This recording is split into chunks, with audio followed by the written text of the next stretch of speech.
Friends, hello and welcome to another episode of The Legal Breakdown. This is Jason Sansone of Sansone Howell Attorneys at Law, and we've got a great episode planned for you today on this wonderful 1st of May.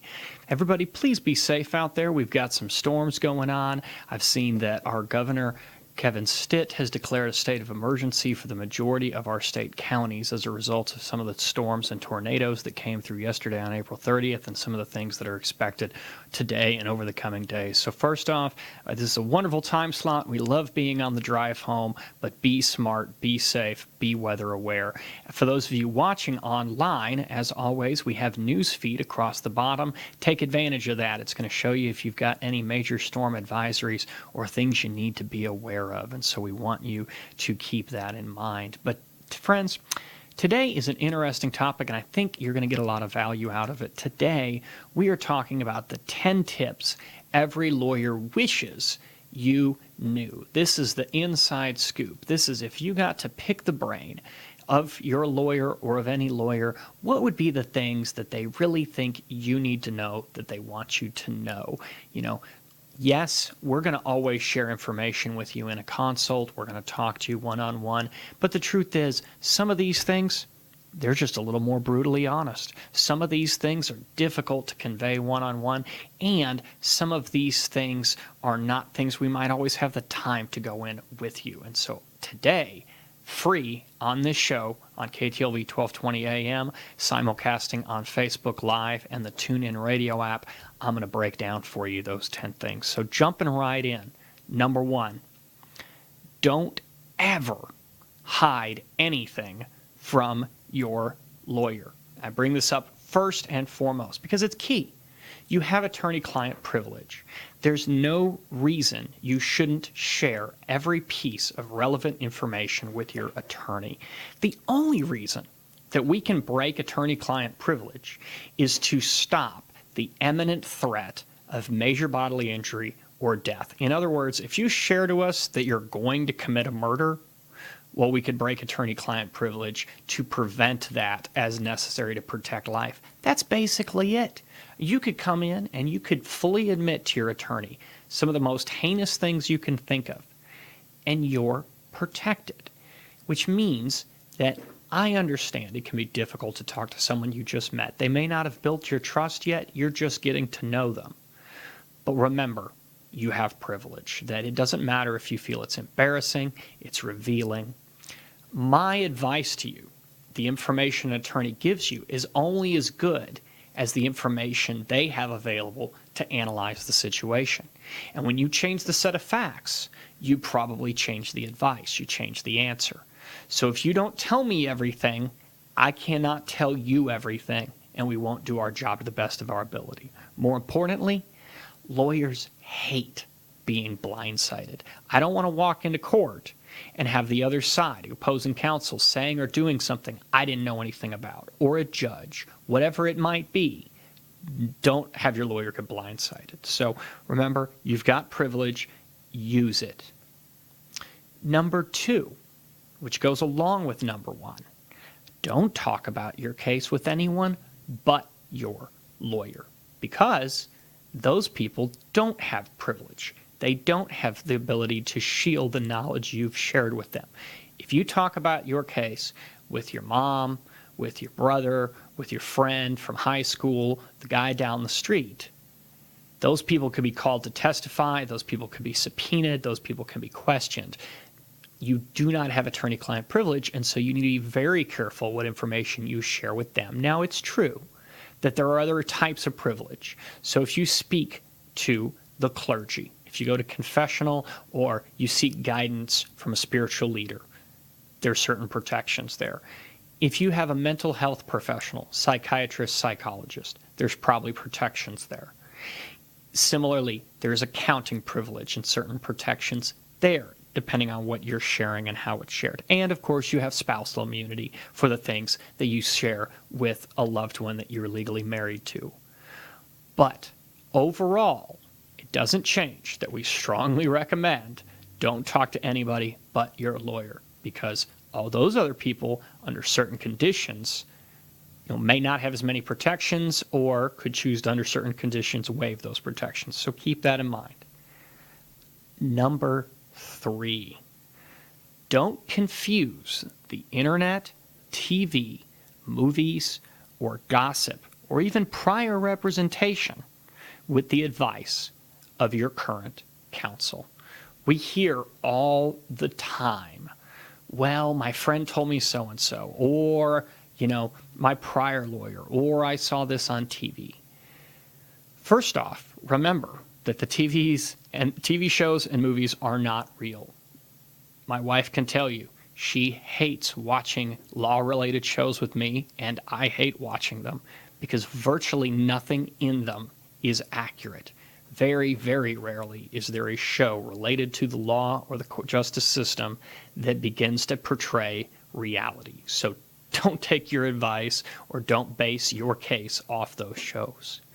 Similarly, every single case is different. Every set of facts is different.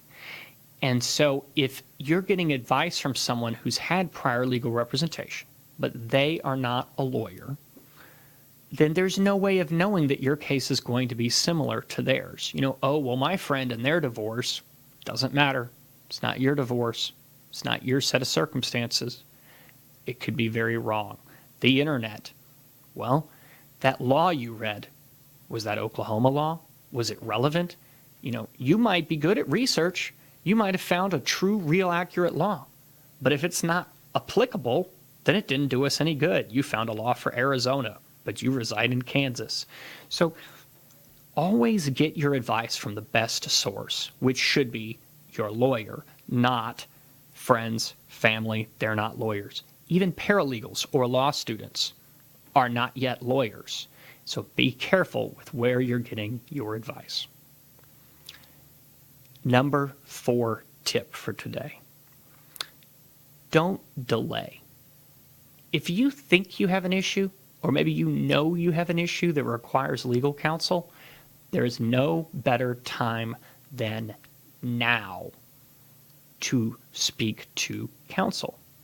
Because you don't know what you don't know. You don't know what the critical deadlines might be. There could be relevant statute of limitations. It might just be that we want to have a plan. We have a legal strategy that we need to come up with to put you in a good position. There's almost never in life harm about being proactive, being ahead of the curve, and being too early to something. There's always harm about having to be being reactive, being behind the power curve, and blowing deadlines. Example, the statute of limitations in Oklahoma on personal injury cases is 2 years. If your injury was 2 years ago and you just now went to an attorney, there's virtually no chance you're going to now be able to file a case because the statute of limitations has been blown. There is a barrier to bringing that cause of action. So don't delay, don't wait, be timely with your situation. I practice a whole lot of bankruptcy law. And so it's very common that we help people try to save their homes from foreclosure. And admittedly, I hear things like this snuck up on us. This was very quick. I'm going to be honest with our listeners. That's not possible. That's not true. Foreclosures are long proceedings. And if you're calling me the day before the sheriff's sale, and for those that have listened to all of our episodes, you'll remember this process. We've talked about it in a prior episode.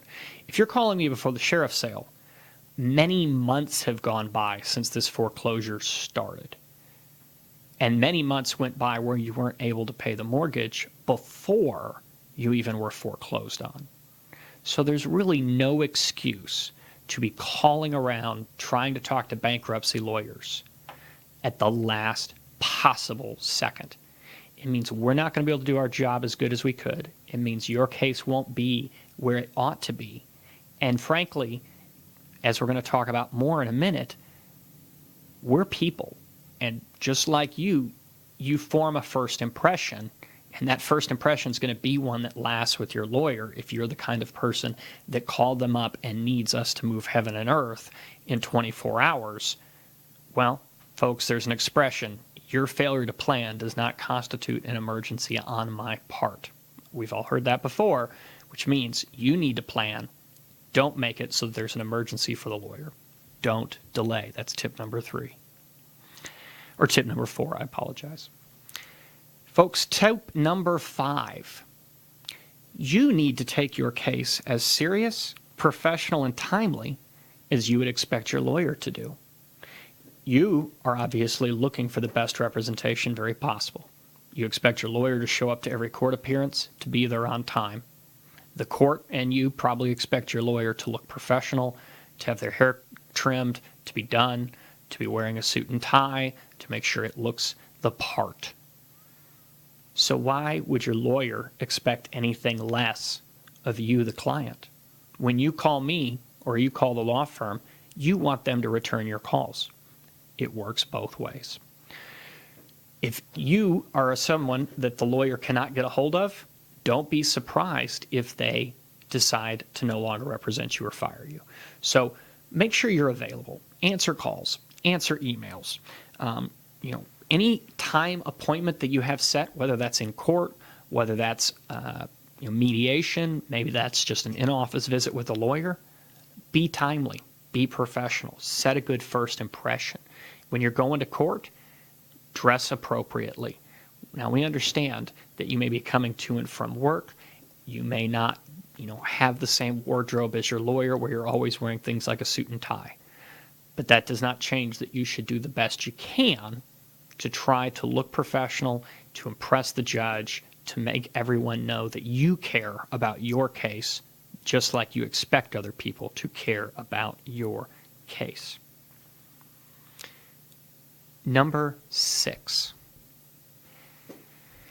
This is a tough one, and I want to be clear because I don't want people to undershare, and I don't want you to feel that you shouldn't take advantage of your lawyer. But number 6 is try the best you can to stick to the relevant facts. And what that means is when you are calling around speaking to attorneys, possibly for the first time trying to get some advice or try to make an appointment, or when you come in for initial consultations, whether those are free or whether they are potentially billed, you need to remember the information that the lawyer needs to take in to be able to do your case or to advise you. And oftentimes, they're going to know exactly what information they need, and they're going to get that information from you by asking very specific, pointed questions. What they don't need is everything else. They need facts, not emotion.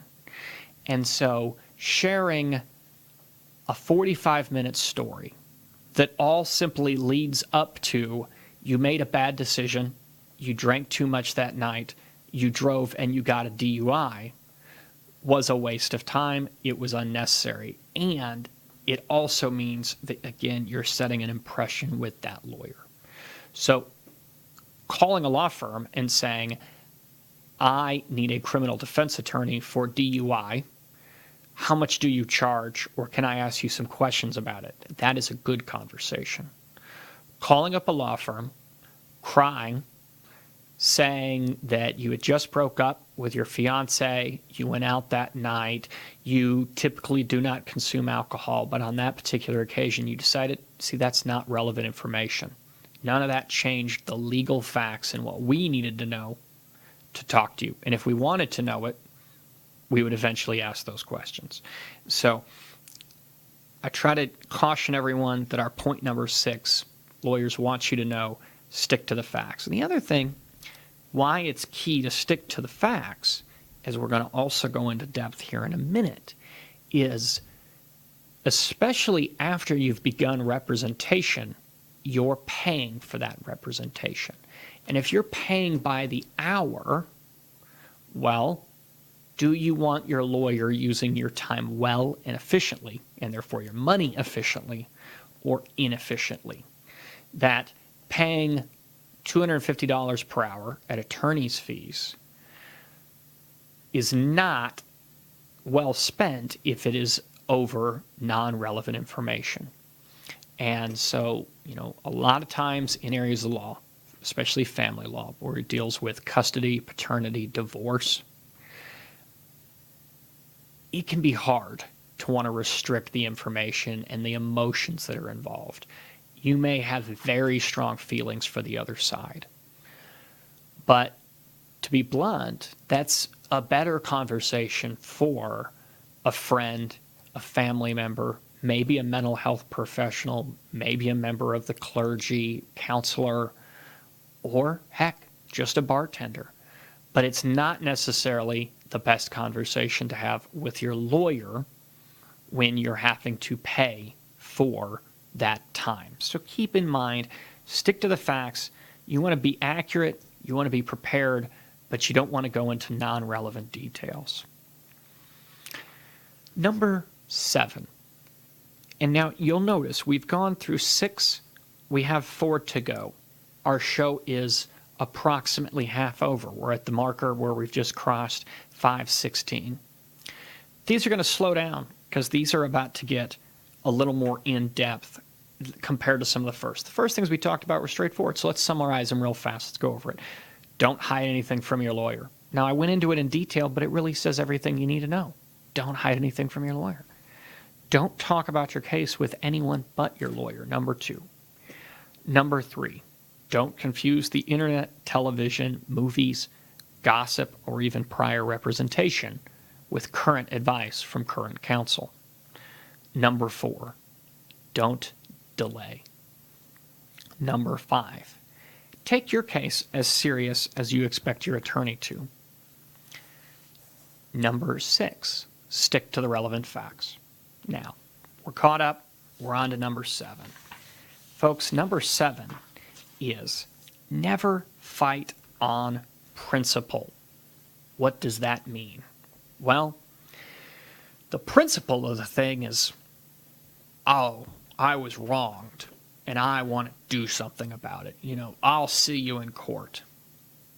Folks, those rarely turn into good cases, and those rarely turn into profitable cases.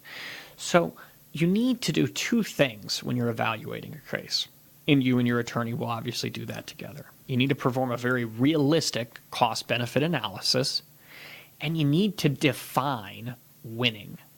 So let's talk about those. What do I mean when I say cost-benefit analysis? Okay.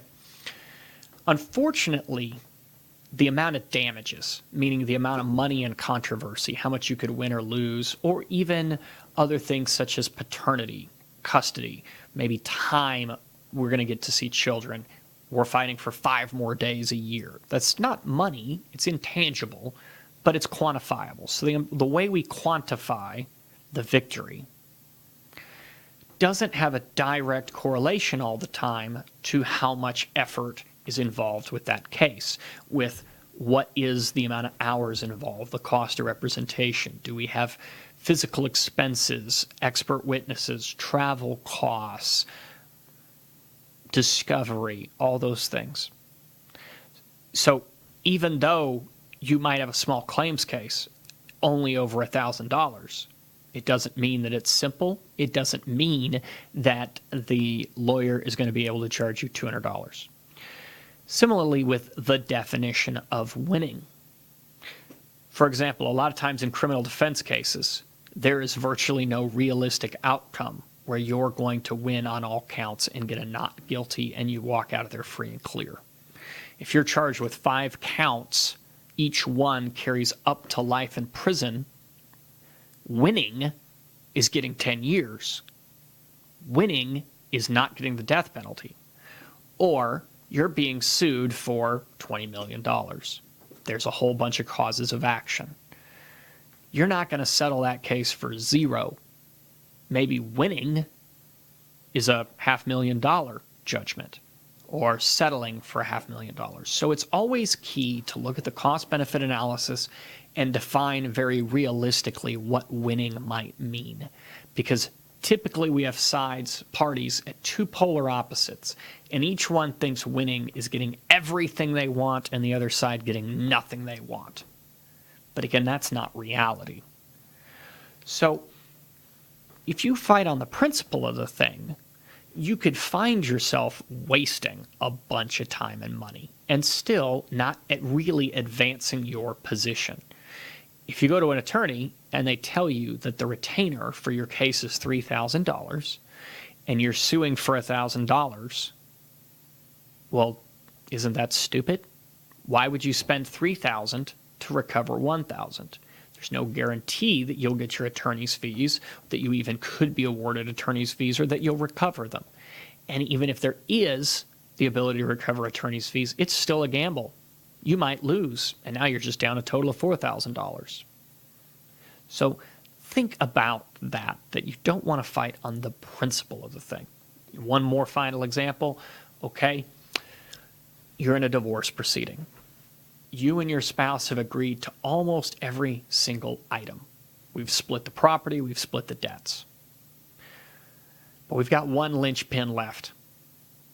Is it worth that one little thing? Is it worth the family dog to spend $10,000 to go to trial to argue that case before a judge? I don't know. That's up to you.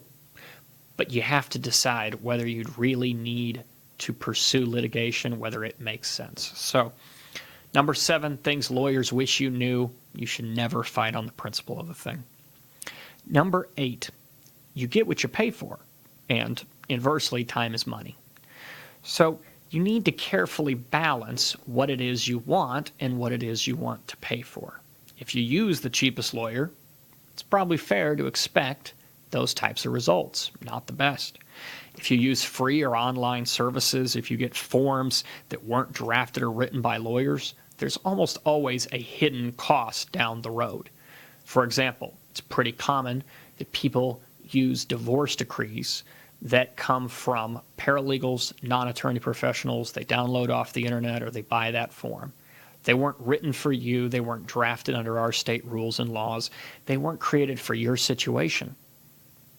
It might work until it doesn't. What happens now when we want to go back to court and modify, or we've got a custody dispute? Did you address all that correctly in that divorce decree? Probably not. So be mindful that a lot of times we get what we pay for. But, like I said, you'd also need to consider how much you need to pay for.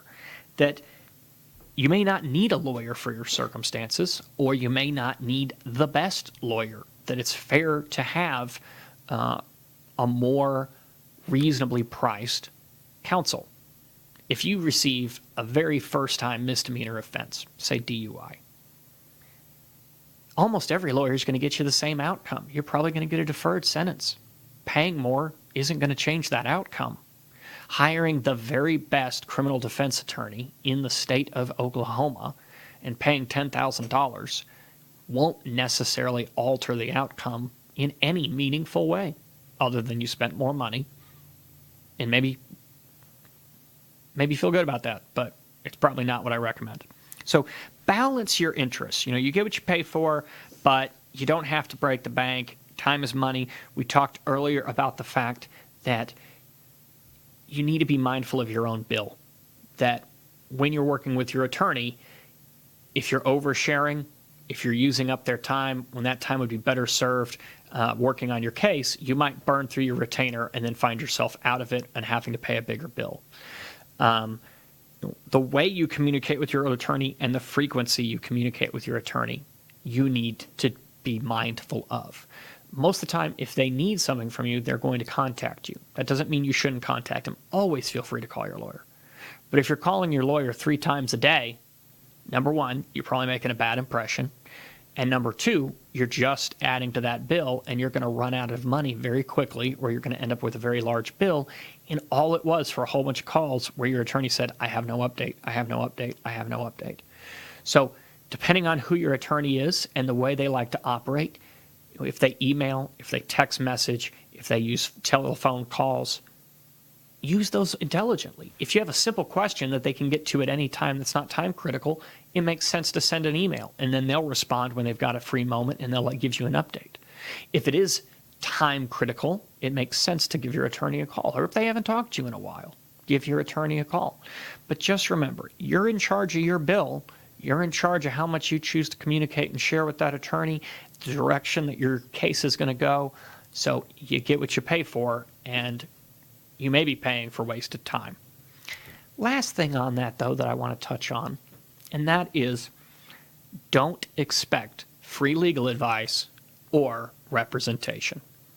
If you call a law firm and you're just looking for free advice, the vast majority of them are not going to give you very much time at all. And don't be offended by that, because you need to flip around your perspective and think for a moment. If you had spent 7 years of your life in school, you incurred a bunch of debt. Then you spent years of your life slowly building a business, in which time you may or may not have been financially successful. You incurred debt. You toiled away to make that work. Would you then want people to expect you to give your services away without any compensation? Probably not. You do not want me to come to your place of employment, your work, and expect you to give me free products, free services. You work at a restaurant, I sit down, I tell you, give me a free meal. Well, it doesn't work that way. Neither does it work that way for law firms. That our time is money. This is our profession. We use it to pay our, for our life, to put food on the table for our families and our children. You shouldn't expect that is going to come free. So you get what you pay for, and that's probably not free services. Number 9, we've got 2 to go. Lawyers don't make the law, and we don't make your circumstances or facts. We can only deal with what's directly in front of us. And so they're always going to do the very best they can. We're going to work to fight for your case. We're going to try to lay it out and explain to you all the pros and cons, what we see. But that doesn't mean I can do anything more than fight and advise you, because if the law is against you, the law is against you, and I didn't make it, and I'm not going to be able to change it. If you, through your actions or inactions, have created bad facts and bad circumstances, again, the lawyer can only work with what's in front of them. So you need to remember that the lawyers didn't make the facts and the lawyers didn't make the law. And so that narrows very greatly what the odds of this case's outcome are. They're pretty narrow as far as how do we win, how do we lose, what direction is it going to take to get there. But it all transpired before you ever even called the lawyer or you walked in their office. Number 10, the final tip I have to share for you. And this is going to be shocking, I know. It's going to be revolutionary, mind-blowing. Lawyers are only human. We're people, just like you. Sure, the lawyer may have gone to school. The lawyer may have reason to have certain knowledge in certain areas. But that doesn't mean they are anything but human. They are not infallible. They may make mistakes. They may not know everything. Now, that doesn't excuse accountability. But if a lawyer makes a mistake and they own up to it and you find a solution to work through it, that's just life, folks. That in every job in the world, people have learning curves. People don't know everything. Now, again, there's ways to handle this. If you come into my office and we're having a consultation and I don't know something, I'll tell you. And I'll tell you that I can then find the answer to better advise you. Maybe I need time to do legal research or to talk to peers. But don't be shocked if they don't know everything, because, again, they're not God. They're just a person. And so the last thing with that I want to part on is they also have feelings, emotions, and stressors. And remember, judges are also lawyers. They also have feelings, emotions, and stressors. And so when a client or a person forgets that, and they may take things out on them, they may attack them, they may berate them, just remember, number one, that's probably not going to mean that you want to represent that person anymore. But number two, how would you feel? We wake up every day, we do our best, we fight hard for you, but I didn't make the circumstances. So folks, it has been a wonderful episode. We have used every bit of our time.